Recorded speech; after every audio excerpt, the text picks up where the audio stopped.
Le vent froid s'engouffrait entre les collines du sud de Limoges, fouettant la campagne détrempée par des heures de pluie incessantes. Sous un ciel encore chargé de nuages bas, Élise Moreau marchait d'un pas lent, ses bottes s'enfonçant dans la boue collante du chemin de terre. Son manteau, trop léger pour l'automne brutal qui s'était abattu sur la région, était trempé jusqu'à la doublure, et une vieille écharpe grise collait à son cou, alourdie par l'humidité. À 23 ans, elle portait déjà dans son regard la lassitude de ceux qui ont tout perdu.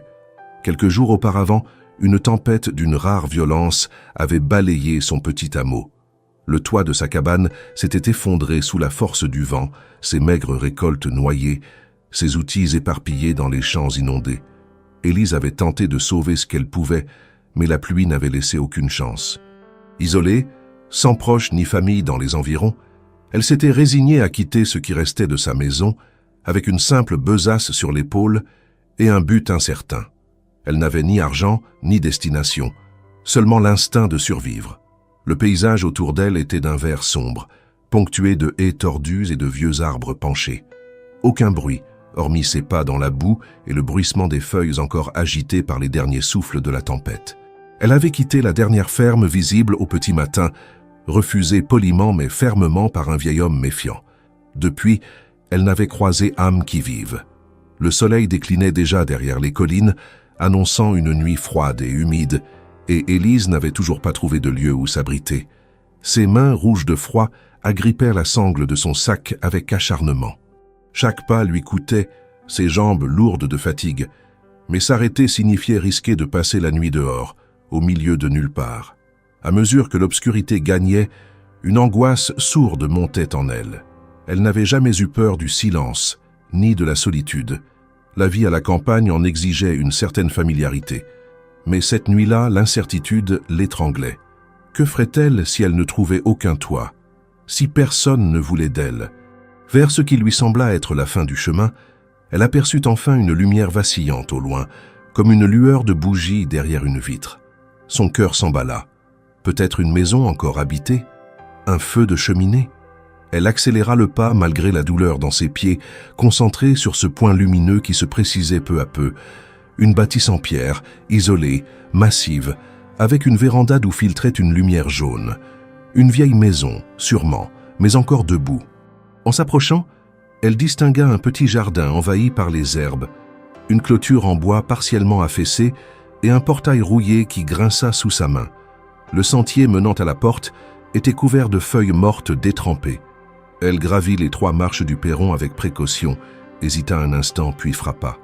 Le bois de la porte était épais, ancien, et son écho résonna dans le silence ambiant. Elle attendit, grelottant, espérant qu'on lui ouvre. Rien. Elle frappa de nouveau, cette fois plus fort. Une silhouette apparut derrière le rideau. Élise recula d'un pas, le cœur battant. La porte s'ouvrit lentement, découvrant un homme d'une 40aine d'années, les traits marqués par les années, ou peut-être la fatigue. Sa barbe de quelques jours, ses cheveux en bataille et ses vêtements usés indiquaient une vie recluse. Il ne dit rien, se contentant de la regarder avec une expression indéchiffrable. Élise, tremblante, prit une inspiration et murmura d'une voix étranglée « S'il vous plaît, donnez-moi un abri pour cette nuit. » L'homme ne répondit pas. Le silence s'étira, inconfortable, mais elle ne baissa pas les yeux. Malgré sa peur, elle soutint son regard. Finalement, il s'écarta lentement de l'entrée, laissant la porte s'ouvrir davantage. Sans un mot, elle entra. L'intérieur de la maison contrastait brutalement avec l'aspect rugueux et laissé pour compte de l'extérieur. Dès qu'Élise franchit le seuil, une bouffée d'air tiède, saturée d'odeurs de bois humides et de soupe mijotée, la submergea. La pièce principale était vaste, faiblement éclairée par une vieille lampe à pétrole posée sur une commode. Les murs en pierre apparente dégageaient une impression de solidité, mais l'atmosphère générale restait austère, dépouillée de tout ornement superflu.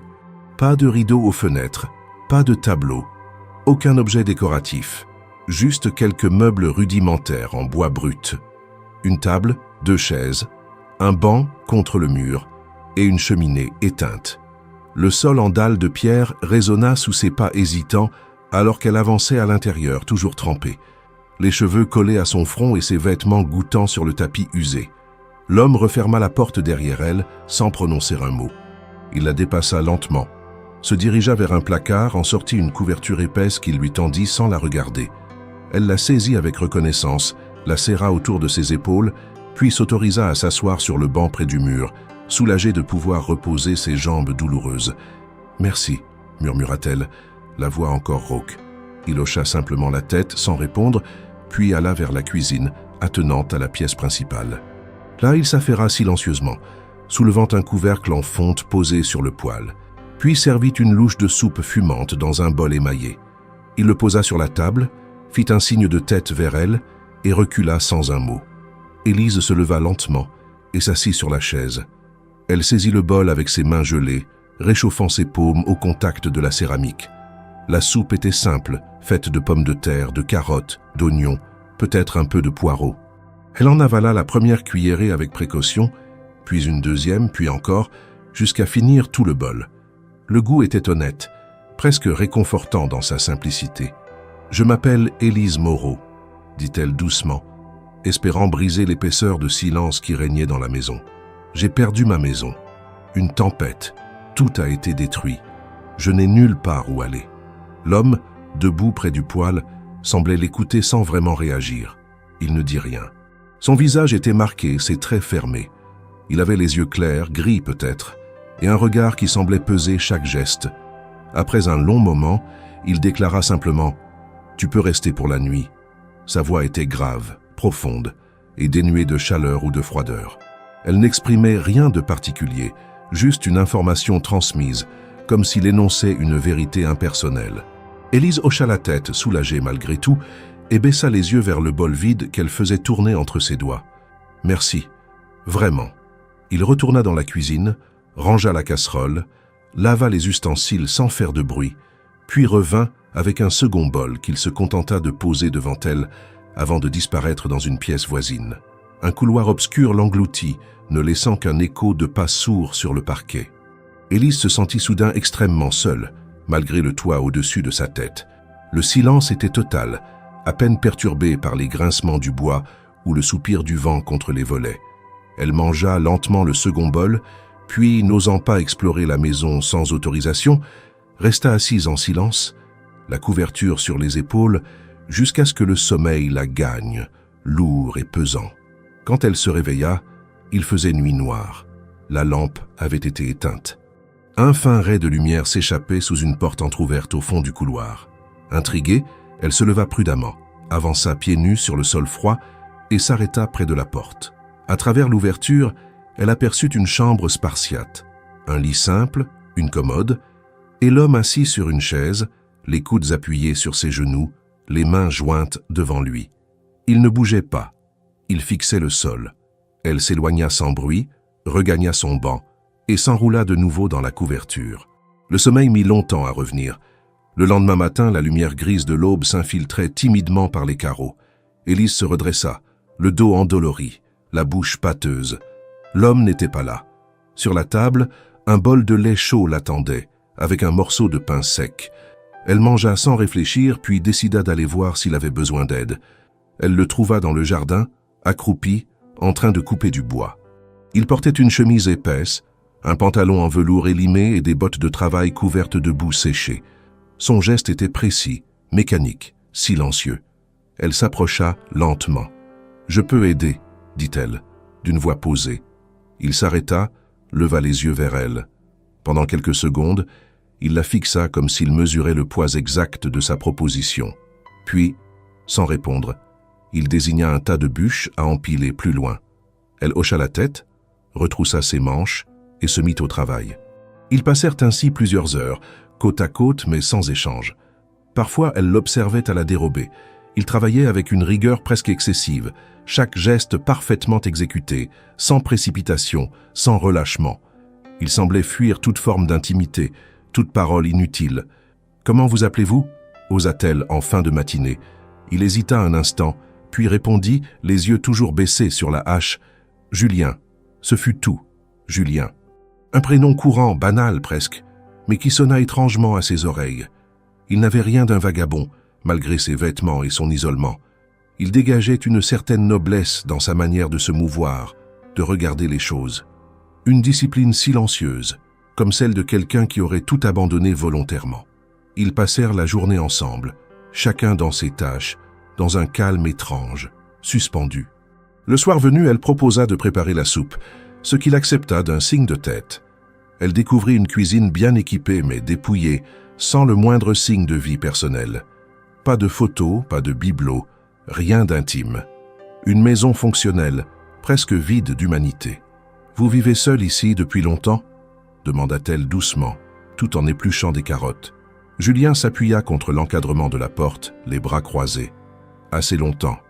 Il ne précisa rien. Elle n'insista pas, mais l'impression de mystère s'épaississait. Qui était cet homme qui vivait en retrait du monde, dans une maison si vaste, si bien construite, mais si peu habitée? Pourquoi ce mutisme, cette distance? Que fuyait-il? Cette nuit-là, Élise dormit sur un vieux canapé qu'il installa dans la pièce principale. Il lui donna une couverture supplémentaire, ferma les volets, puis disparut dans le silence habituel. Elle resta un moment à fixer le plafond sombre, les pensées agitées. Elle se sentait en sécurité, étrangement, mais aussi profondément troublée. Julien n'était pas un simple paysan isolé. Elle en était désormais convaincue, et elle comptait bien comprendre pourquoi. Le troisième matin se leva sur un ciel laiteux, d'un gris uniforme sans la moindre promesse de soleil. Élise s'éveille sur le vieux canapé dont les ressorts fatigués ont laissé dans son dos une trace douloureuse. Elle s'étire lentement, engourdie par la fraîcheur de la maison. La cheminée reste éteinte comme la veille. Le froid n'a pas quitté les pierres, et l'air semble aussi figé que le silence qui y règne depuis son arrivée. Pourtant, quelque chose dans cette immobilité continue de la retenir. Elle plie la couverture avec soin, remet en place le coussin qui lui a servi d'oreiller, puis se dirige vers la cuisine. Julien n'est pas là. Sur la table, une assiette vide, une tasse encore tiède et quelques miettes de pain suggèrent qu'il s'est levé tôt. Elle hésite à fouiller, à s'imposer davantage dans cet espace qui ne semble jamais avoir été conçu pour être partagé. Mais la faim, le besoin de trouver une ancre dans cette nouvelle réalité, la pousse à chercher un peu de café ou de lait. Elle ouvre une armoire, puis une autre. Tout est rangé méthodiquement, mais sans excès. Aucune trace d'habitude familiale, aucun produit superflu, aucun signe qu'un autre être humain y a jamais vécu. Julien réapparaît quelques instants plus tard, les mains couvertes de terre, le pantalon maculé de boue sèche. Il dépose silencieusement un seau d'eau près de l'évier, puis se lave les mains sans lui adresser un regard. Élise s'efforce de ne pas se formaliser. Elle a compris que chaque mot est précieux pour lui, pesé et souvent évité. Elle tente malgré tout de créer une forme de lien, une continuité. « Il y a beaucoup à faire dehors ?» demande-t-elle. Il hausse les épaules. Le sol est lourd après la pluie. Elle attend un développement, mais il se tait. Elle décide de l'aider sans insister. Ils sortent ensemble, chacun absorbé par sa tâche. Elle ratisse les feuilles mortes, alimente un tas de compost, arrange les outils éparpillés. Il répare une barrière affaissée, remet en place les tuiles d'un abri.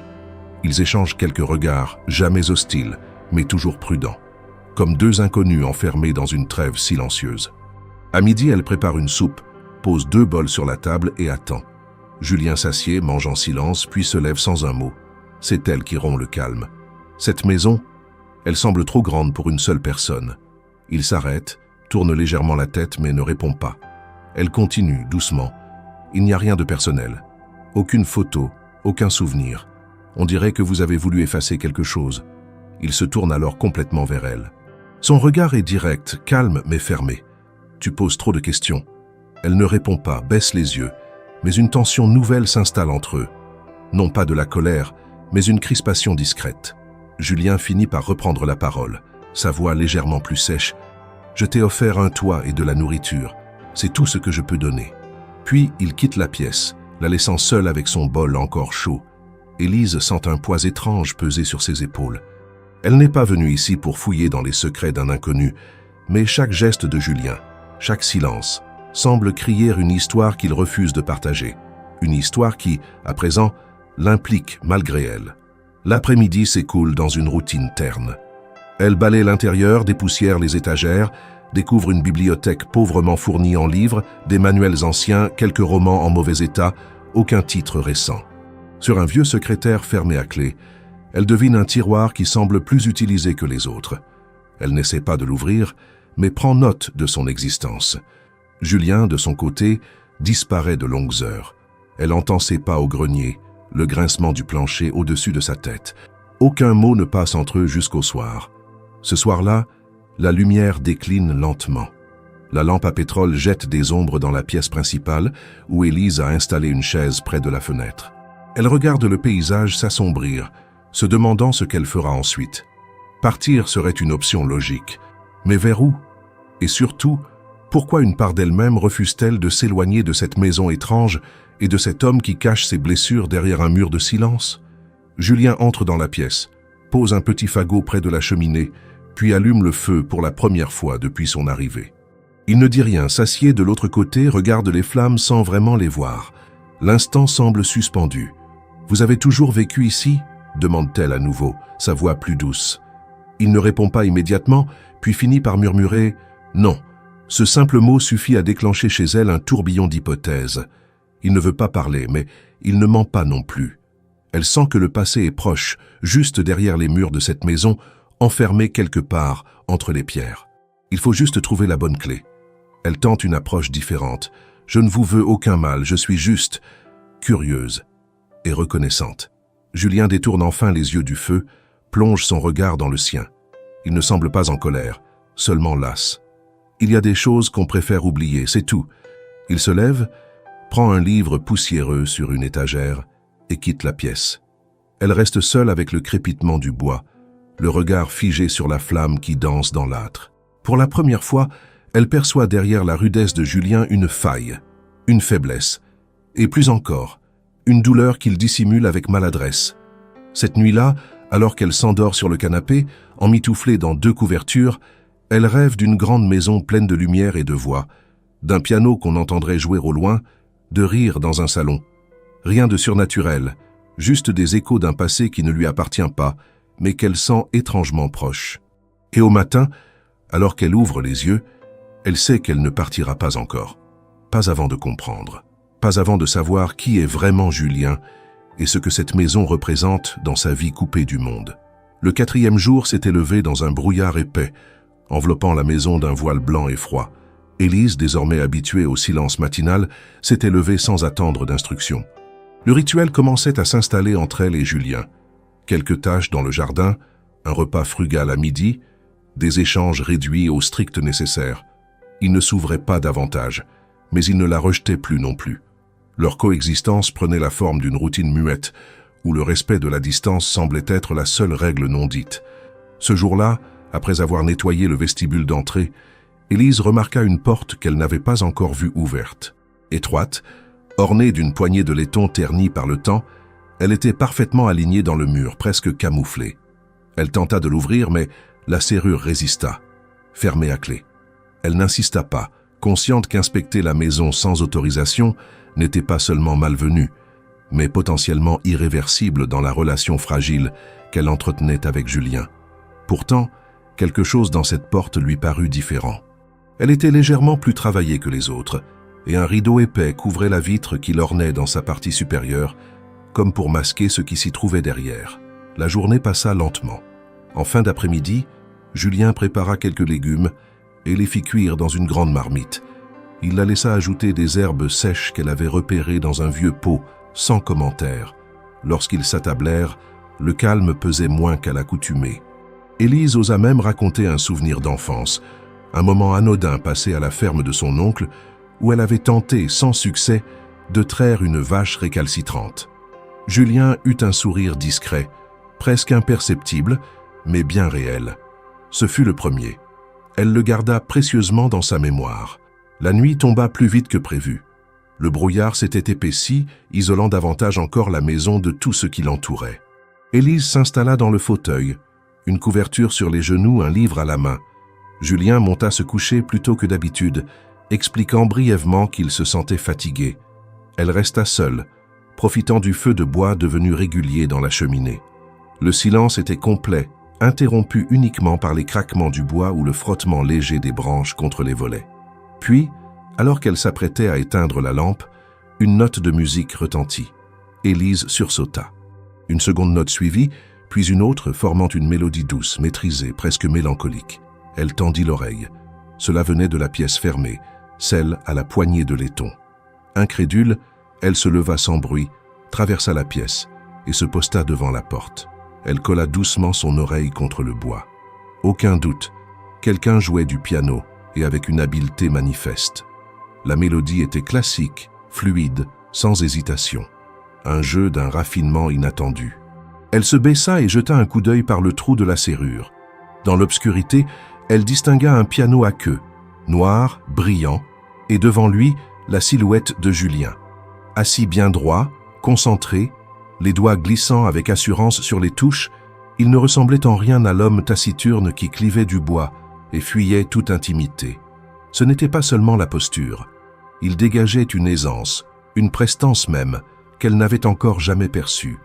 Ce n'était pas un amateur s'essayant à un ancien talent, c'était un musicien accompli, immergé dans une pratique familière, presque naturelle. Elle resta là plusieurs minutes, fascinée, presque troublée. Lorsqu'il eut terminé, Julien resta immobile, les mains posées sur les touches, puis il se leva, ferma le couvercle du piano avec lenteur et quitta la pièce. Élise recula à temps, se glissa discrètement vers le canapé et feignit de dormir. Elle entendit ses pas descendre lentement l'escalier, puis aller vers la cuisine. Il prit un verre d'eau, repartit vers sa chambre, et la maison replongea dans le silence. Le lendemain matin, Élise prit soin de ne rien laisser paraître. Lorsqu'ils se retrouvèrent pour le petit déjeuner, elle l'observa à la dérobée. Julien semblait égal à lui-même, réservé, concentré, presque distant. Elle attendit qu'ils soient tous les deux en train de ramasser du bois derrière la maison pour glisser la question. « Il y a un piano ici, non ?» Il ne répondit pas immédiatement. Elle le vit se redresser légèrement, se figer un instant, puis reprendre sa tâche comme si elle n'avait rien dit. « Je crois l'avoir entendu, reprit-elle calmement. Hier soir. C'était vous ?» Julien déposa la bûche qu'il tenait dans ses bras, se tourna vers elle. Son regard était plus dur que d'habitude, mais sans violence. « Il n'y a pas de piano ici, » dit-il d'une voix ferme. Elle sentit la tension monter, mais elle décida de ne pas reculer. « Pourtant, j'ai entendu quelqu'un jouer. Ce n'était pas un enregistrement. J'ai reconnu votre silhouette, votre manière de vous tenir, c'était vous. » Il la fixa longuement, puis secoua la tête avec un mélange de lassitude et d'agacement. « Tu te trompes, tu as sûrement rêvé. Ce genre de maison joue des tours la nuit. »« Non, » répondit-elle d'un ton plus assuré. « Je sais ce que j'ai vu. » Julien s'éloigna sans ajouter un mot. Il passa le reste de la journée à l'extérieur, évitant tout contact prolongé. Élise, elle, se sentit partagée entre le malaise et la détermination. Le piano existait, il l'avait joué, et il avait menti. Dans l'après-midi, alors qu'il était au champ à réparer une clôture plus éloignée, elle tenta une nouvelle approche. Elle examina la porte du salon verrouillée, toujours fermée. Elle essaya les quelques clés accrochées sur un vieux panneau près de la cuisine, mais aucune ne convenait. Elle n'osa pas forcer. Mais à cet instant, une conviction grandissait en elle. Cette pièce et ce piano faisaient partie du passé de Julien, un passé qu'il s'obstinait à enterrer. Ce soir-là, la musique ne revint pas. Le silence régna. Julien resta dans sa chambre. Élise s'endormit en se répétant cette phrase simple mais tenace. Plus elle avançait, plus il devenait évident que cet homme n'était pas celui qu'il prétendait être. Le mystère ne faisait que commencer à se dévoiler. Le lendemain, un silence plus pesant encore s'installa dans la maison. Julien évitait de croiser le regard d'Élise. Aucun mot ne fut échangé au petit déjeuner, si ce n'est le raclement de la cuillère contre le bol et le bruit du pain que l'on coupe. Le mutisme n'était pas nouveau entre eux, mais cette fois, il avait changé de nature. Ce n'était plus de la réserve, mais une distance consciente, imposée, comme si une ligne invisible avait été franchie la veille et que Julien, sans l'exprimer clairement, voulait rétablir une forme de frontière. Élise, quant à elle, s'efforçait de rester calme, presque indifférente, mais l'insistance du souvenir de la nuit précédente continuait à la hanter. Le piano, la posture de Julien, son mensonge évident. Tout cela formait un puzzle dont elle commençait à distinguer les contours, mais dont les pièces manquaient encore cruellement. Elle décida alors de concentrer son énergie ailleurs. Si Julien ne voulait pas parler, alors elle chercherait autrement. Après avoir proposé d'aider à nettoyer le cellier, ce que Julien accepta avec un hochement d'épaule, elle se mit à trier des caisses de vieux bocaux, de tissus et de papiers divers. Rien de personnel au premier abord. Les objets étaient stockés sans ordre apparent, certains couverts de poussière, d'autres empilés de manière anarchique. Pourtant, sous une pile de journaux datés de plusieurs années, elle trouva une boîte en métal, ancienne, un peu cabossée sur les bords, recouverte d'une fine couche de suie.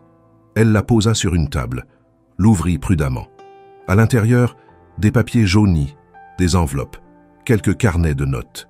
Le tout soigneusement plié, mais sans cachet officiel ni indication évidente de leur importance. Elle tira l'un des carnets, en feuilleta les premières pages. Il s'agissait de comptes ménagers, des listes de courses, des relevés de dépenses. Rien de compromettant. Mais quelque chose attira néanmoins son attention. L'écriture, fine, élégante, tranchait avec l'image que Julien donnait de lui-même. Ce n'était pas une écriture de fermier ou d'ouvrier manuel. C'était celle de quelqu'un d'instruit, peut-être même formé dans un cadre académique strict. Ce détail, ajouté à son jeu de piano, confirmait une intuition qu'elle refusait désormais d'ignorer. Elle continua de fouiller et bientôt, entre deux feuillets pliés, tomba sur une enveloppe plus récente que les autres. Le papier était épais, légèrement jauni, mais encore rigide. Elle retourna l'enveloppe pour en lire l'expéditeur ou le destinataire. Le nom était écrit avec précision au centre, Julien de Beaumont. Elle resta figée. Ce nom, elle l'avait déjà entendu, il y avait quelques années, dans un contexte tout à fait différent. Elle se rappelait précisément une conversation volée entre deux clientes du marché de Limoges. Elle parlait d'une grande famille noble, presque mythique, dont les terres s'étendaient autrefois sur plusieurs départements. Les Beaumont. On racontait que cette lignée possédait autrefois des vignobles, des châteaux, des entreprises de textile, mais que tout s'était écroulé subitement après un drame familial que personne ne parvenait à relater avec précision. Depuis, le nom avait disparu des journaux, des affaires, des cercles mondains. Volatilisé. Élise tenait l'enveloppe entre ses mains tremblantes. Julien de Beaumont. Ce n'était pas un hasard. Ce n'était pas une coïncidence. Elle avait devant elle un homme qui avait délibérément effacé son identité. La question n'était plus de savoir s'il cachait quelque chose, mais pourquoi il le faisait. Et ce que ce secret signifiait pour lui, pour sa fuite, pour cette maison reculée. Elle remit prudemment l'enveloppe dans la boîte, la referma et la replaça là où elle l'avait trouvée, veillant à ce que tout semble intact. Il était encore trop tôt pour l'affronter, surtout avec un tel nom sur les lèvres. Elle devait comprendre davantage avant de le confronter. Elle retourna au travail, termina le nettoyage du cellier, puis rejoignit Julien à l'extérieur. Il fendait du bois, le front couvert de sueur, malgré le froid. « Le cellier est en ordre », dit-elle, le ton neutre. Il hocha la tête sans la regarder. « Bien. » Puis il reprit sa tâche. Ce soir-là, Élise resta longtemps éveillée, à tourner et retourner le nom dans son esprit. Julien de Beaumont. L'homme qu'elle voyait chaque jour sous ses vêtements sales, au regard fuyant, n'avait rien du noble. Pourtant, tout dans ses gestes, son maintien, son mutisme, trahissait une éducation rigoureuse, un passé bien plus complexe que ce qu'il voulait faire croire. Elle se demanda ce qu'il avait perdu pour en arriver à cette existence de reclus. Une faillite, un scandale, une tragédie. Le mot « honte » lui vint à l'esprit, puis « exil ». Elle ne savait pas encore quel terme convenait le mieux, mais elle sentait que cette enveloppe avait ouvert une porte qu'elle ne pourrait plus refermer. Les jours suivants, elle observa Julien avec un œil nouveau. Elle remarqua la manière dont il tenait les couverts, toujours avec une précision presque cérémoniale. Elle vit comment il inspectait les murs de la maison, non pas comme un paysan soucieux de la solidité, mais comme un propriétaire attentif à son patrimoine. Et plus encore, elle perçut cette tristesse constante dans son regard, pas celle du chagrin passager, mais celle de quelqu'un qui porte depuis longtemps un fardeau qu'il ne sait ni nommer ni déposer. Elle n'osa pas reparler du piano, ni de la pièce fermée. Mais chaque soir, elle espérait entendre de nouveau la mélodie, comme une preuve que ce qu'elle avait vu n'était pas un rêve. En vain. Le salon restait clos, et Julien demeurait silencieux. Un matin, alors qu'elle arrosait les plants près de la grange, elle entendit sa voix l'appeler. Pas fort, mais distinctement. « Élise !» Elle se retourna. Il tenait quelque chose dans la main. Une vieille carte, chiffonnée, presque illisible. Il la lui tendit. « Si tu veux partir, ce chemin mène au bourg le plus proche. Tu y trouveras un arrêt de bus. Je peux t'y conduire si tu veux. » Elle prit la carte, la regarda un instant, puis leva les yeux vers lui. « Pourquoi maintenant ?» demanda-t-elle. Il détourna le regard. « Tu mérites mieux que ce silence. » Elle garda la carte dans la poche mais ne répondit pas. Le moment n'était pas venu, pas encore, car elle ne voulait pas partir.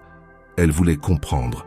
Elle voulait savoir pourquoi un homme nommé Julien de Beaumont vivait dans cette maison vide, avec pour seule compagnie une musique qu'il refusait de reconnaître et un nom qu'il faisait tout pour enterrer.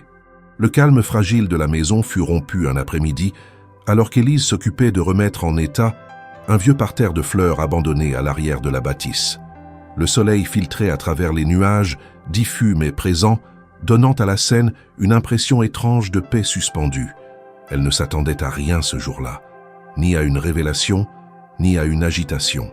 Julien, comme à son habitude, travaillait silencieusement dans la remise, entretenant des outils rouillés, les rangeant avec une précision mécanique. Le bruit d'un moteur brisa cette tranquillité. Pas celui d'un tracteur ou d'un vieux véhicule agricole. Non, c'était un vrombissement feutré, maîtrisé, comme celui d'une voiture moderne, puissante et discrète. Élise se redressa, essuya ses mains sur son tablier usé et fit le tour de la maison. Au loin, un véhicule noir, sobre et brillant avançait lentement sur le chemin de terre, soulevant un léger nuage de poussière. La voiture se gara avec une aisance nonchalante, juste devant le portail entrouvert. Une berline. Rien à voir avec les rares véhicules utilitaires qu'elle avait pu voir dans la région. C'était une présence étrangère, incongrue dans ce décor rural. La portière s'ouvrit. Un homme en descendit. Élise le remarqua immédiatement.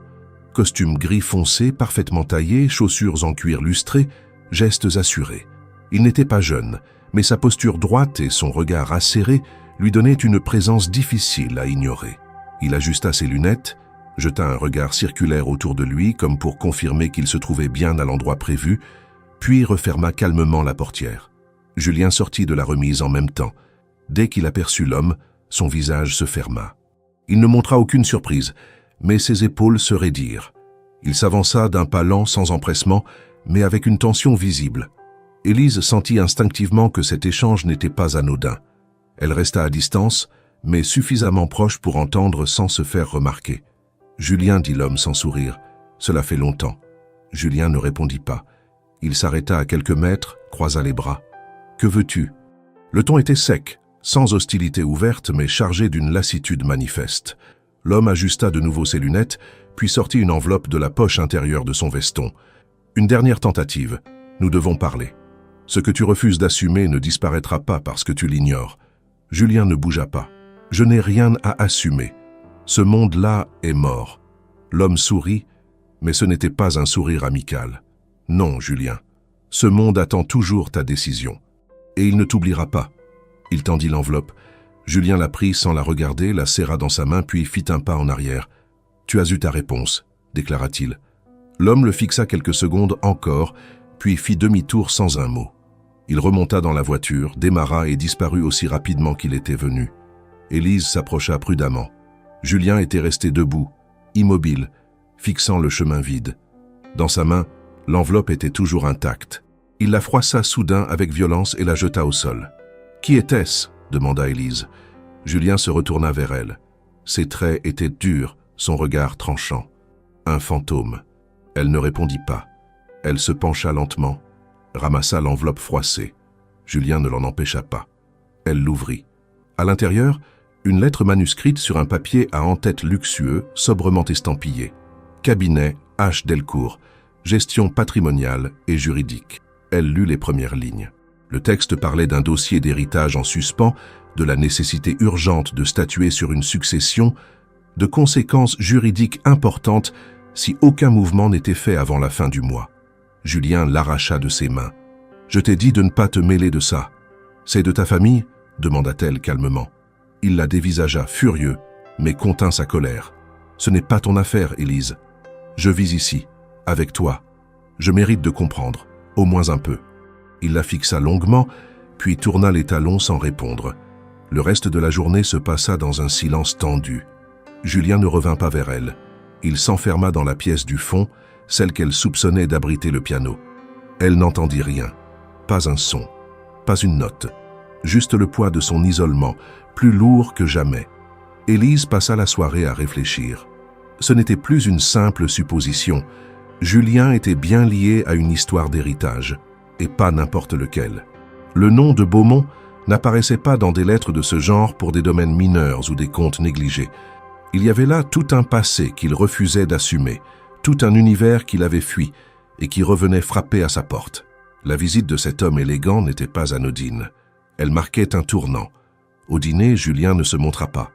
Elle mangea seule, puis alla frapper doucement à sa porte. Aucune réponse. Elle n'insista pas. Elle se contenta de laisser une assiette devant la porte, puis retourna s'asseoir près du feu. La lettre, les mots, le ton de l'homme, tout tournait dans sa tête. Pourquoi Julien refusait-il un héritage qui, visiblement, lui appartenait de plein droit? Quel poids portait-il pour avoir choisi l'exil, la solitude, la négation même de son nom? Et pourquoi cette colère si profonde dès que le passé revenait à la surface? Ce soir-là, elle écrivit pour elle-même. Ce n'était pas une habitude, mais elle ressentit le besoin de mettre des mots sur ce qu'elle vivait. Elle n'avait pas de journal, alors elle utilisa un carnet vierge trouvé dans la cuisine, sans signature, oublié entre des livres de cuisine. Elle nota tout. Le nom de Julien, la visite, la lettre, son propre ressenti. Elle ne voulait pas oublier. Elle sentait que les pièces du puzzle s'assemblaient lentement et qu'un jour proche, elle aurait besoin de relire ces lignes pour comprendre ce que tout cela signifiait vraiment. Dans la nuit, elle entendit du bruit, des pas, une porte qui s'ouvre, puis une chaise qui grince. Elle se leva, curieuse, et s'avança dans le couloir. La porte du salon habituellement fermée était entr'ouverte. Elle jeta un coup d'œil. Julien était assis devant le piano, sans jouer. Il regardait les touches, les mains posées sur ses genoux, les yeux fixés droit devant lui. Il semblait éteint, pas triste, éteint. Elle referma doucement la porte sans faire de bruit. Elle comprit alors qu'il ne s'agissait pas seulement d'un héritage financier ou matériel. C'était autre chose. Quelque chose que l'argent ne réparerait pas. Un traumatisme profond, enfoui, qui l'avait poussé à couper tout lien avec le monde. Et ce lien aujourd'hui revenait se tendre vers lui, menaçant l'équilibre précaire qu'il s'était construit. Et Élise, malgré elle, était désormais mêlée à tout cela. La nuit suivante fut la première qu'Élise passa sans dormir profondément. Elle s'était retournée sur le canapé à maintes reprises, incapable de trouver une position qui calme l'agitation de son esprit.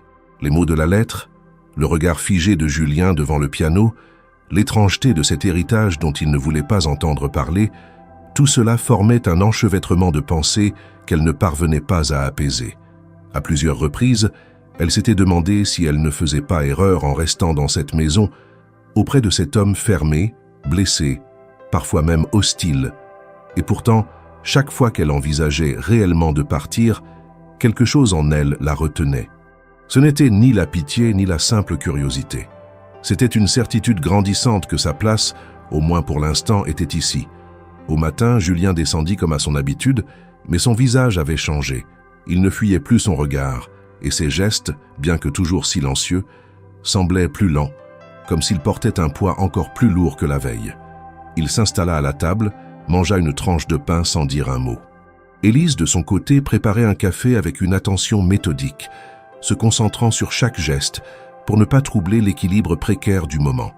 Lorsqu'elle posa la tasse devant lui, il leva les yeux vers elle.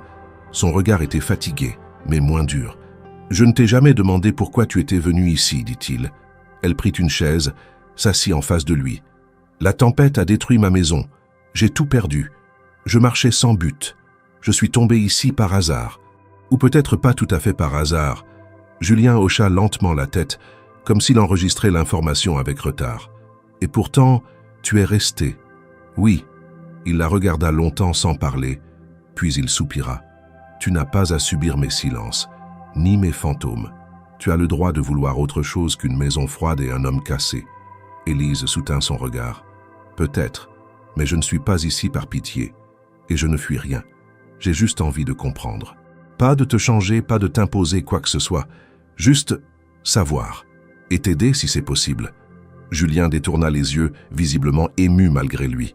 Ce fut la première fissure véritable dans le mur qu'il avait bâti autour de lui. Une ouverture ténue, mais réelle. Elle passa la journée à réparer une vieille clôture à l'arrière du terrain, profitant de l'accalmie du vent pour travailler efficacement. Julien, lui, était resté à l'intérieur, pour ce qu'elle supposa être une journée d'introspection. Lorsqu'elle rentra, couverte de terre, elle fut surprise de voir la cheminée allumée, la table mise, 2 assiettes, 2 verres, une casserole encore fumante. Julien sortit de la cuisine avec une expression indéchiffrable. « Tu as beaucoup travaillé. Tu dois avoir faim. » Elle acquiesça, touchée par le geste. Le repas fut simple, mais il avait été préparé avec soin. La soupe était relevée d'herbes fraîches et le pain avait été réchauffé au four. Ce n'était pas grand-chose, mais dans le contexte, cela valait beaucoup. Après le repas, Julien s'installa devant la cheminée. Il garda le silence un long moment, observant les flammes. Élise s'assit en face, attendant. Elle ne voulait pas brusquer ce moment rare où il semblait prêt à parler. Ce fut lui qui brisa le silence. J'avais un frère, plus jeune, un garçon lumineux, intelligent, curieux. Il avait une énergie que je n'ai jamais eue. Mes parents le préféraient. Pas par méchanceté, mais parce qu'il brillait là où moi je doutais. Il s'interrompit, comme s'il cherchait à évaluer l'effet de ses mots. Élise ne dit rien. Il reprit. Un jour, on a eu un accident. Une dispute bête, une voiture lancée trop vite, un virage mal négocié.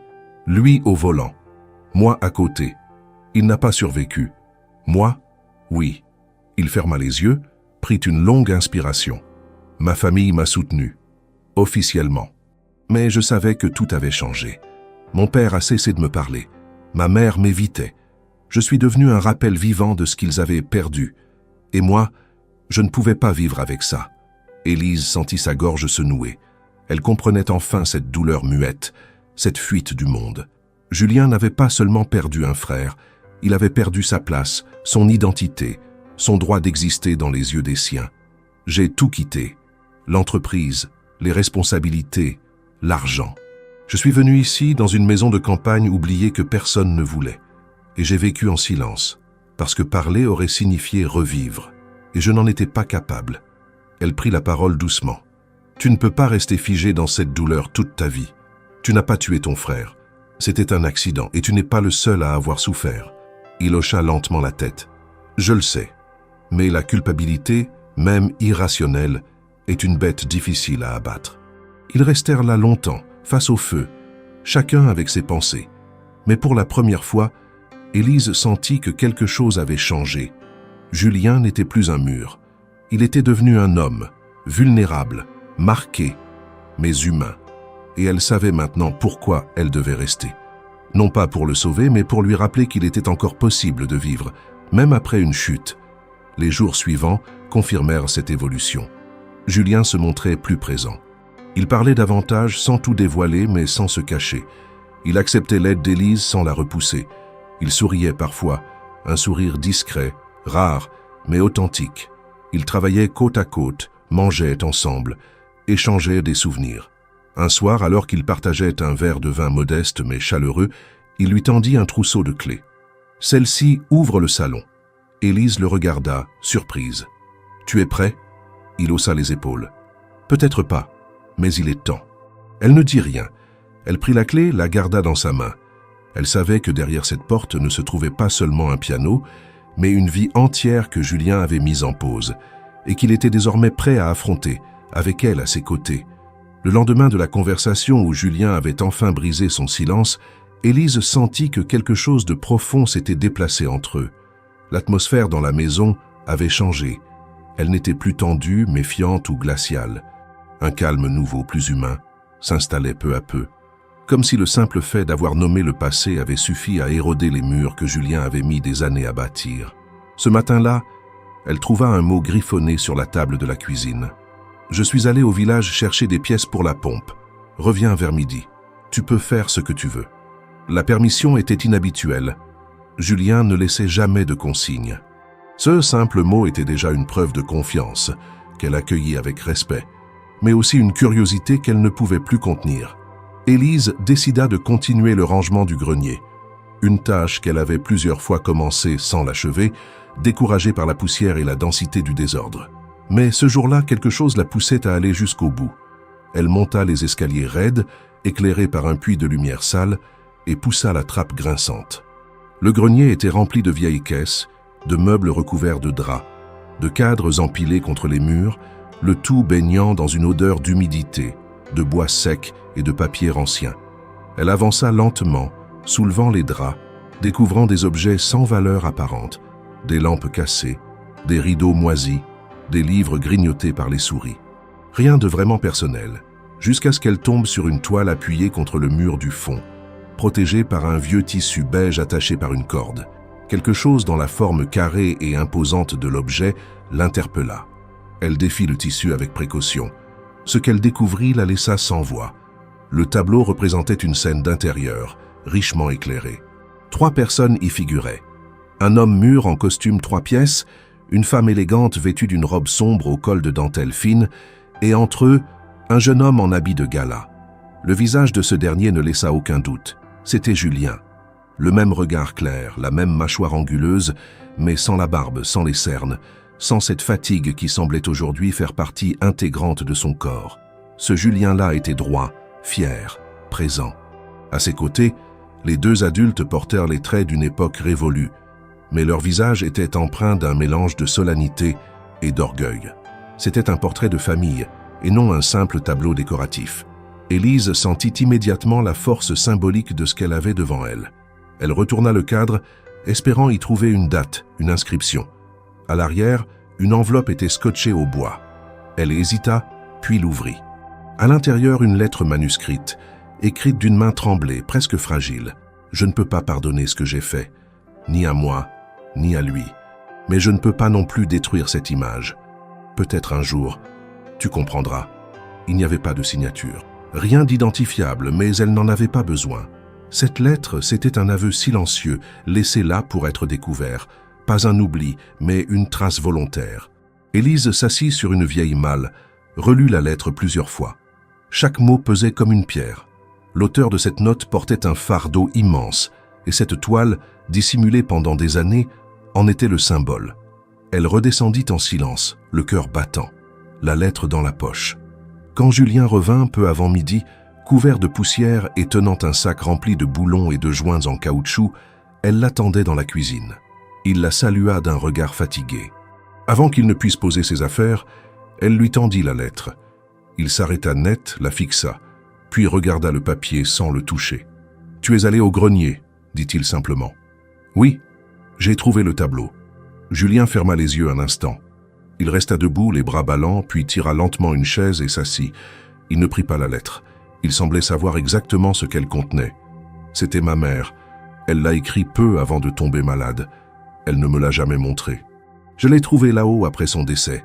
Élise s'assit en face de lui. Pourquoi cacher ce tableau? Parce qu'il représente tout ce que j'ai fui.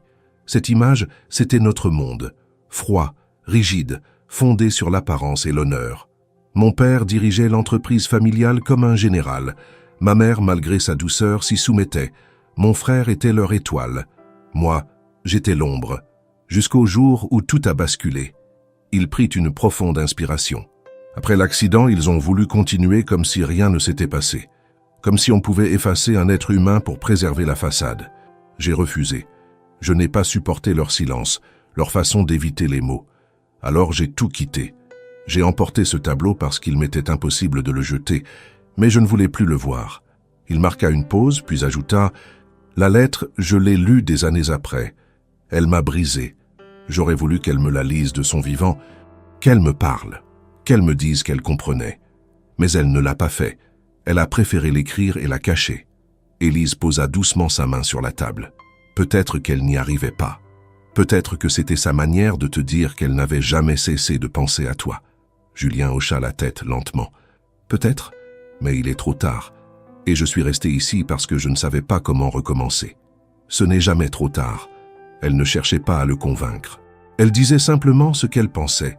Ce tableau, cette lettre, c'était une vérité enfouie qui, maintenant révélée, pouvait cesser d'être un poids pour devenir une mémoire. Julien ne répondit pas. Il se leva, alla vers la cheminée, s'arrêta là, dos tourné. J'ai longtemps cru que la douleur finirait par me protéger, mais elle m'a juste vidé. Élise se leva à son tour. Alors il faut arrêter de la nourrir. Ce passé existe. Tu ne peux pas l'effacer.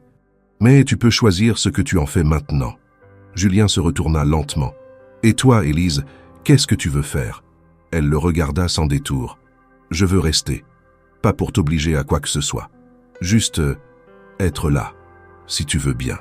Il resta silencieux quelques secondes, puis acquiesça. C'était une réponse fragile, mais suffisante. Ils passèrent le reste de la journée à parler peu, mais sans tension. Une paix nouvelle, timide, s'était installée. Le passé n'était plus un monstre tapi dans l'ombre. Il était là, entre eux, reconnu, accepté, prêt à être dépassé. Pour la première fois depuis longtemps, Julien sembla moins seul. Et Élise, dans cette maison où elle n'était venue que pour une nuit, avait trouvé une raison de rester. Les jours qui suivirent la découverte du tableau et la confession douloureuse de Julien marquèrent un tournant tangible dans la routine silencieuse qui s'était installée dans la maison. Ce qui auparavant n'était que cohabitation prudente entre deux solitudes devenait peu à peu une vie partagée. Julien ne se contentait plus de tolérer la présence d'Élise. Il l'intégrait à son quotidien avec une retenue toujours palpable, mais sans ce rejet instinctif qu'elle avait tant ressenti au début. Il l'invitait à marcher avec lui, à discuter de l'entretien du jardin, à cuisiner à deux. Parfois, il parlait de son frère, mais avec parcimonie, comme s'il mesurait encore ses mots. Élise écoutait, posait peu de questions et respectait les silences qu'il n'avait pas encore envie de combler. Un matin, alors qu'elle rangeait quelques affaires dans l'armoire du couloir, Élise tomba sur une boîte en bois finement sculptée, placée en hauteur derrière une pile de draps. Elle hésita, mais la boîte n'était ni verrouillée ni étiquetée. Ce n'était pas de la curiosité mal placée, mais l'instinct qu'il s'agissait d'un objet important, peut-être oublié, peut-être dissimulé à lui-même plus qu'à quiconque. À l'intérieur, elle trouva une dizaine de lettres, toutes soigneusement pliées, rangées dans l'ordre chronologique. Le papier était jauni mais encore solide, et l'écriture, fine et régulière, trahissait une main féminine. Toutes commençaient par le même prénom, Julien. Certaines étaient de courtes, d'autres plus longues, mais toutes partageaient un ton identique, celui d'une mère qui écrivait à son fils absent avec l'espoir silencieux qu'il les lirait un jour. Élise ne lut pas tout d'un trait. Elle referma la boîte, la posa sur la table de la cuisine et attendit que Julien rentre. Quand il franchit la porte, les mains encore sales de terre, elle ne dit rien. Elle lui tendit simplement la boîte. Il la regarda, l'examina, puis ses traits changèrent. Elle vit dans ses yeux une douleur ancienne remonter à la surface. « Je les avais oubliés », murmura-t-il. « C'est elle qui les écrivait après mon départ. Elle ne me les a jamais envoyés. Elle les écrivait, puis les rangeait. » Il s'assit, ouvrit la boîte, sortit une lettre au hasard. Il ne lut pas à haute voix. Son regard parcourut lentement les lignes. Puis il ferma les yeux, serra le papier contre lui et s'accouda à la table. « Elle m'attendait, dit-il enfin. Elle espérait que je revienne. Et moi, je suis resté ici. » Élise ne répondit pas immédiatement. Elle s'assit à ses côtés, posa sa main sur la sienne. « Tu n'étais pas prêt. Ce n'est pas une faute, c'est une réalité. Elle le savait peut-être. Et elle t'a écrit pour que tu saches qu'elle t'aimait malgré tout. » Julien resta silencieux, les yeux humides mais secs, comme si les larmes refusaient encore de couler. Il sortit une seconde lettre. Celle-ci datait de quelques mois avant la mort de sa mère. Les mots étaient de plus hésitants. La main tremblait, mais le message était limpide. « Si un jour tu reviens, promets-moi de ne pas laisser cette maison devenir poussière. Elle a vu ton frère rire, elle a entendu ton père jouer. Elle nous a tenus debout quand nous étions brisés. Ne la laisse pas mourir avec nous. » Julien relut la lettre plusieurs fois. Il passa une main sur son visage, puis se leva. « J'ai échoué. Je n'ai pas tenu cette promesse. Elle a demandé que je préserve un héritage, que je ne laisse pas la douleur tout emporter. Et moi, je me suis enfermé. J'ai laissé la maison pourrir. J'ai refusé d'ouvrir le piano. J'ai éteint toute musique, toute vie. » Élise se leva à son tour. « Non, tu n'as pas échoué. Tu as survécu. C'est déjà énorme. Et tu peux encore réparer. Rien n'est irrémédiable. Ce que tu fais maintenant peut avoir plus de sens que tout ce que tu as fui. » Julien la regarda, longtemps. Il semblait mesurer ses paroles, peser ce que cela impliquait. Le notaire, celui qui est venu, il m'a proposé de reprendre les affaires familiales. Il reste encore une branche, un reste de société, une maison à Paris, des comptes, des responsabilités. S'ils ne sont pas assumés, tout sera liquidé, vendu, dissous. Élise hocha la tête. « Et qu'as-tu répondu ? Que je ne voulais rien de ce monde. Mais maintenant, je ne sais plus. » Elle ne le pressa pas. Elle savait que la décision devait venir de lui seul. Mais elle sentait que quelque chose avait changé, qu'un déclic s'était produit. La colère de Julien s'était apaisée. La douleur, elle, restait, mais elle n'était plus une excuse pour l'inaction. Elle devenait un moteur, une conscience. Dans les jours suivants, Julien relut toutes les lettres. Chaque matin, il en prenait une, s'installait dans le salon, qu'il avait depuis rouvert, et restait là, en silence, pendant de longues heures. Il ne parlait pas, mais Élise voyait bien que ces mots, laissés par une mère disparue, reconstruisaient en lui quelque chose de brisé.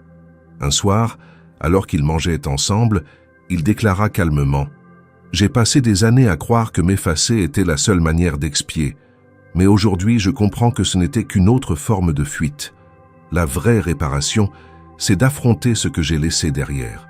Pas seul, mais debout. » Élise sentit un frisson lui parcourir le dos. Il ne s'agissait plus d'un homme recroquevillé sur sa douleur, mais d'un homme prêt à faire face. « Et moi ?» demanda-t-elle, la voix à peine audible. « Ai-je encore une place dans cette vie que tu veux reconstruire ?» Julien ne répondit pas immédiatement.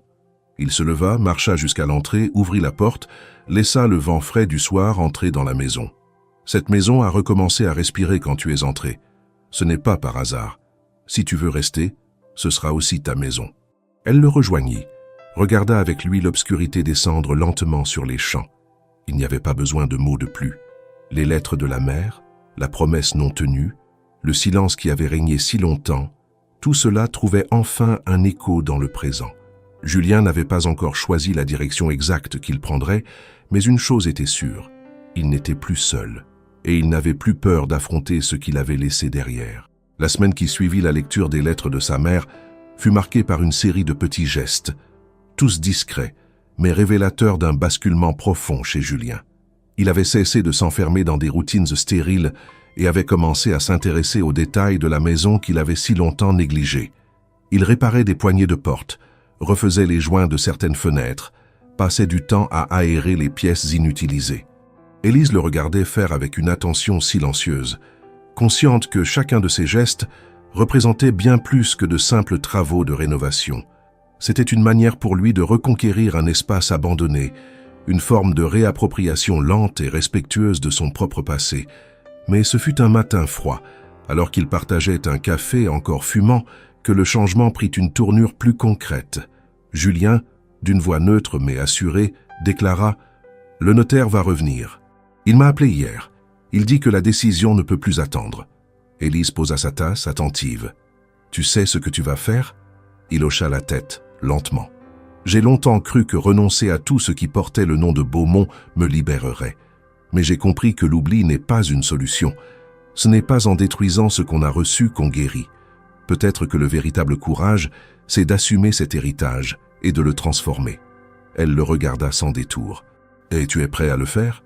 Julien marqua une pause, puis répondit « Oui, mais pas seul.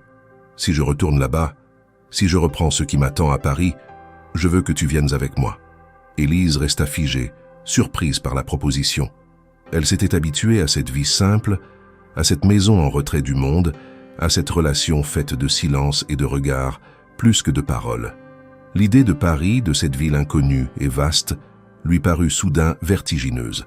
Elle n'avait jamais envisagé d'y vivre, et encore moins aux côtés d'un homme qui avait grandi dans les sphères les plus hautes de la société française. « Tu es sûr ?» demanda-t-elle doucement.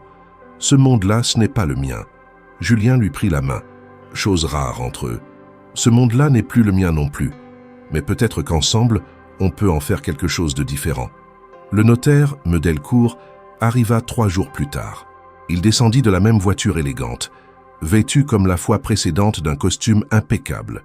Mais cette fois, il fut accueilli dans la maison, invité à s'asseoir, à boire un café, à parler posément.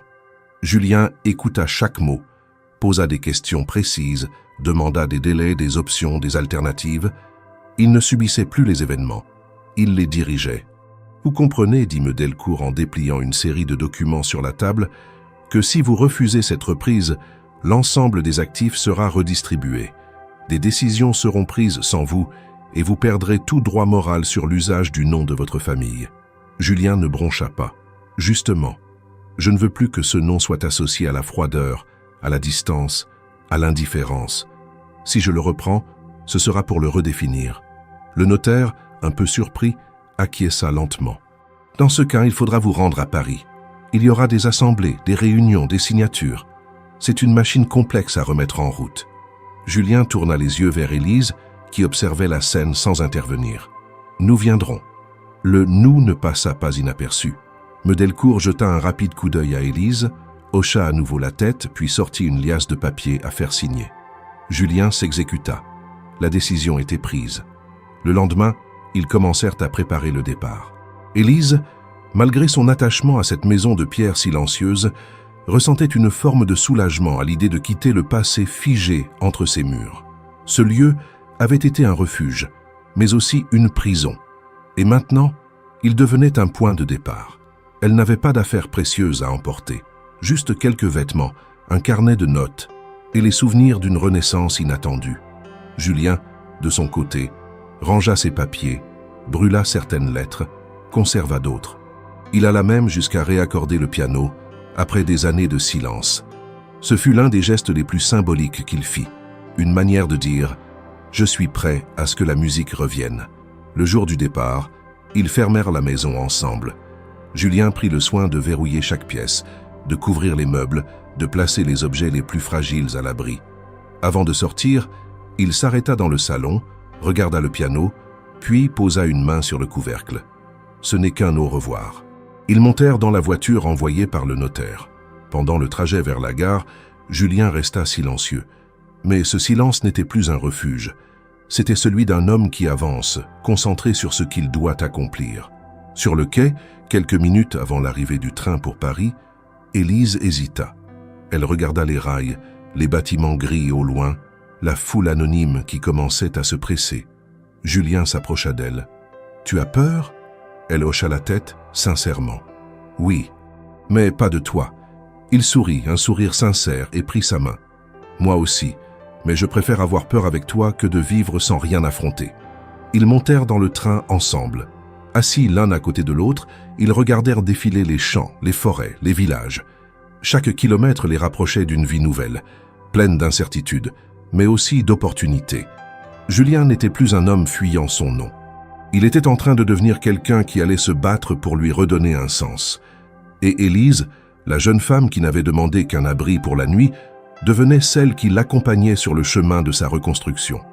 Rien ne garantissait le succès, mais ils étaient prêts à essayer, ensemble. Le train filait à travers la campagne française, les paysages se succédant avec une régularité presque hypnotique. Élise observait en silence les collines lointaines, les fermes isolées, les rangées de peupliers alignés comme des sentinelles au bord des champs. Chaque minute les rapprochait un peu plus de Paris, et avec elle, de cette vie que Julien avait laissée derrière lui. Il ne parlait pas, les mains croisées sur ses genoux, le regard figé sur une tache invisible au loin. Ce silence n'avait plus rien à voir avec la méfiance du passé. Il était maintenant fait de concentration, d'anticipation, peut-être même de peur. Élise n'osait pas le déranger. Depuis qu'ils avaient quitté la maison, Julien semblait s'être enfermé dans une bulle intérieure. Elle sentait qu'il se préparait, mentalement, à affronter ce qu'il avait fui si longtemps. La ville, les héritiers, les avocats, les souvenirs. Rien de cela ne serait simple.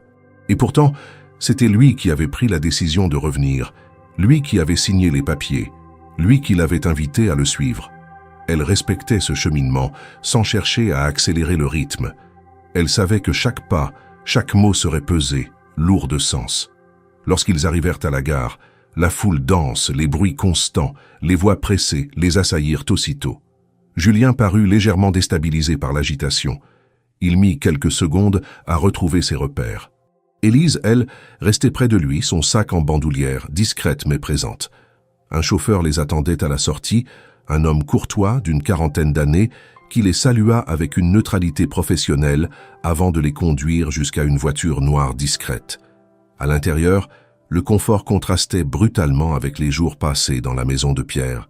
Le cuir souple, le silence ouaté, les vitres teintées, tout respirait un luxe contenu, mais indéniable. Julien resta tendu pendant tout le trajet. Il regardait les rues défiler, les immeubles haussmanniens, les vitrines élégantes, les passants pressés. Tout cela appartenait à son ancienne vie, mais lui semblait désormais étranger. Lorsqu'ils atteignirent l'immeuble familial, Élise comprit qu'ils entraient dans un autre monde. La façade, massive et noble, portait encore les armoiries gravées au-dessus de la porte cochère. Le concierge, un homme à la moustache grise parfaitement taillée, reconnut immédiatement Julien mais n'osa pas montrer sa surprise. Il s'inclina légèrement et ouvrit la porte sans un mot. Ils traversèrent un hall au sol de marbre, aux murs couverts de tableaux et de moulures. Un ascenseur ancien, à grille, les mena jusqu'au dernier étage. Là, une domestique les accueillit timidement, visiblement informée de leur venue. Julien ne dit presque rien.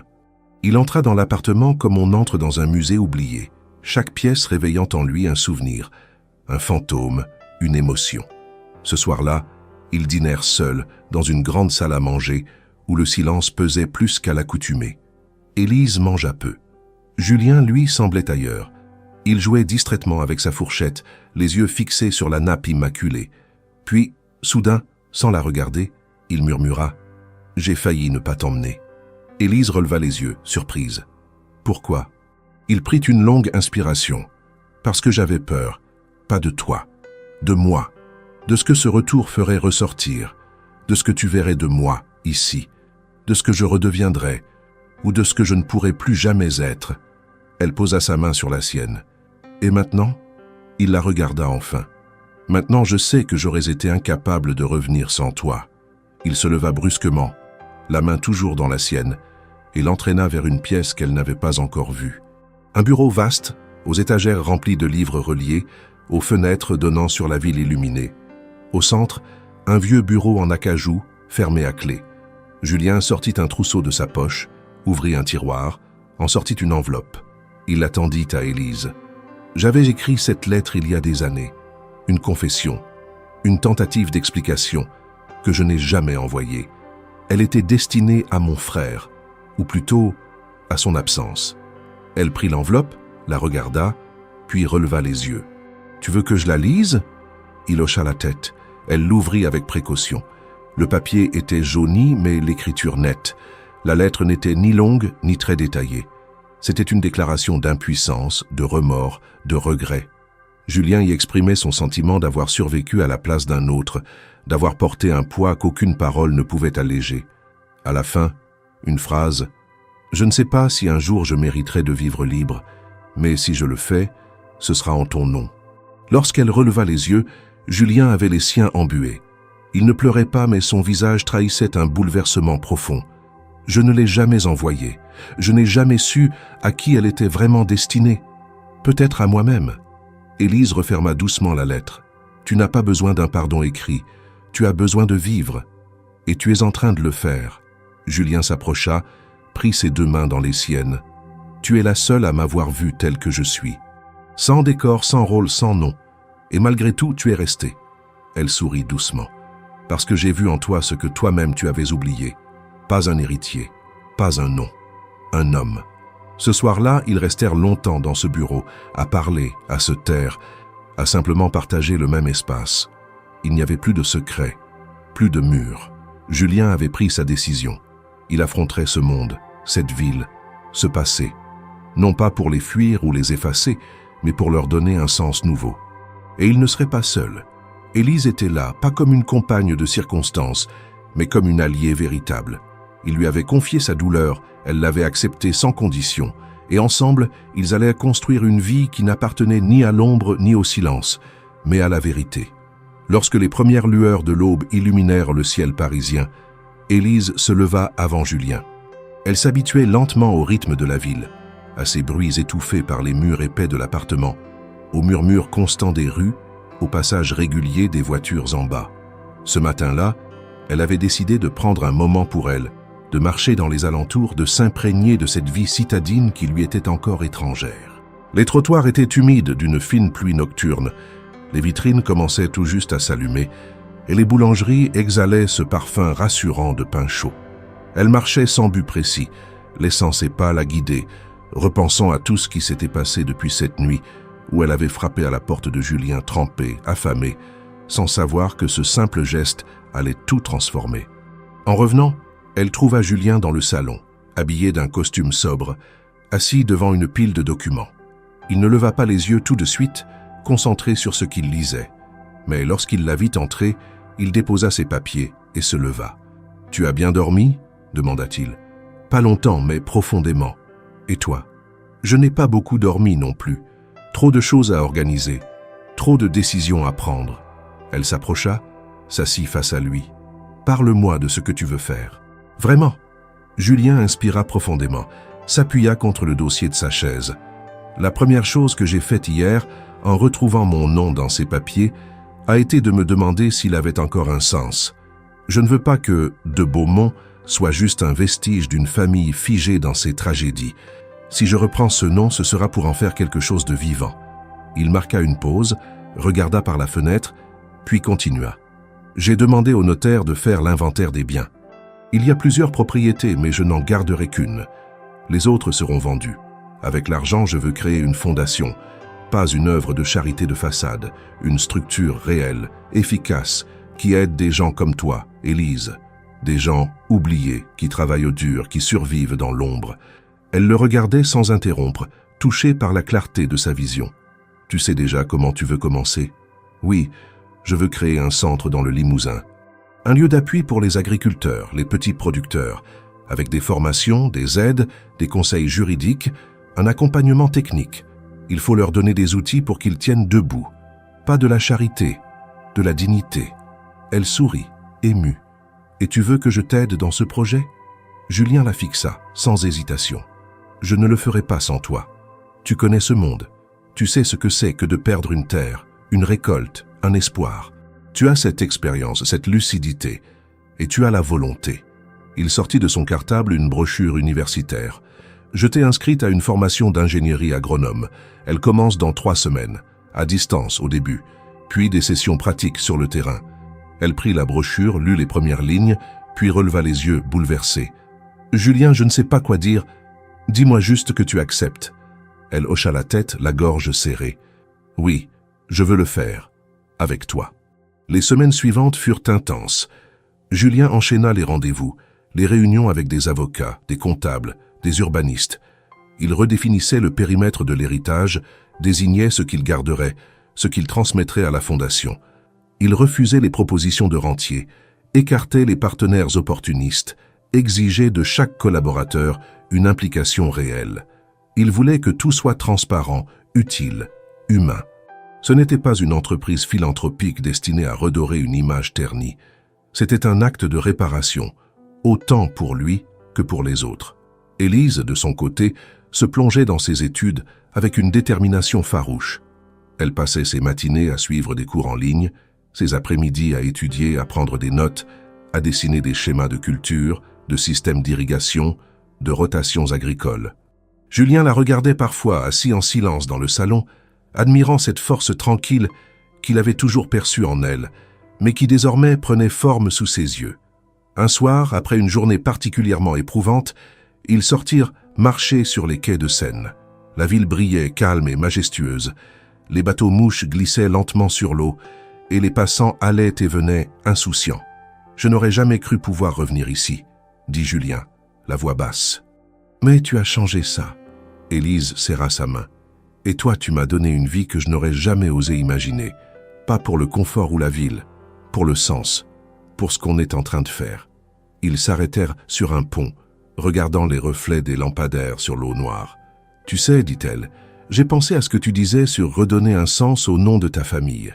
Et je crois que tu es déjà en train de le faire, pas dans les discours, pas dans les promesses, dans les actes. » Julien hocha la tête. Il reste encore beaucoup à faire, mais pour la première fois, je n'ai plus peur. Ils restèrent là, longtemps, sans parler. La ville vivait autour d'eux, indifférente. Mais dans cet instant suspendu, Julien et Élise savaient qu'ils n'étaient plus définis par leur passé. Ils étaient devenus les artisans de leur propre avenir, ensemble. Des mois s'étaient écoulés depuis la tempête qui avait détruit la cabane d'Élise. Et pourtant, ce jour de perdition avait donné naissance à quelque chose d'infiniment plus grand que ce qu'elle aurait pu imaginer. Leur train, leurs valises, leurs doutes, tout cela avait mené à un présent fait de construction, d'engagement et de vérité partagée. Ce matin-là, la propriété du Limousin fut officiellement inaugurée. Le centre d'appui aux agriculteurs ouvrait ses portes dans une ancienne ferme rénovée, entourée de champs remis en état, de serres neuves et de bâtiments où résonnaient déjà les voix de ceux pour qui l'espoir n'était plus un mot vain. Julien, vêtu d'un costume simple mais sobre, se tenait devant une assemblée modeste mais sincère. Des agriculteurs locaux, des techniciens, des bénévoles, et Élise, à ses côtés, rayonnait d'un calme confiant.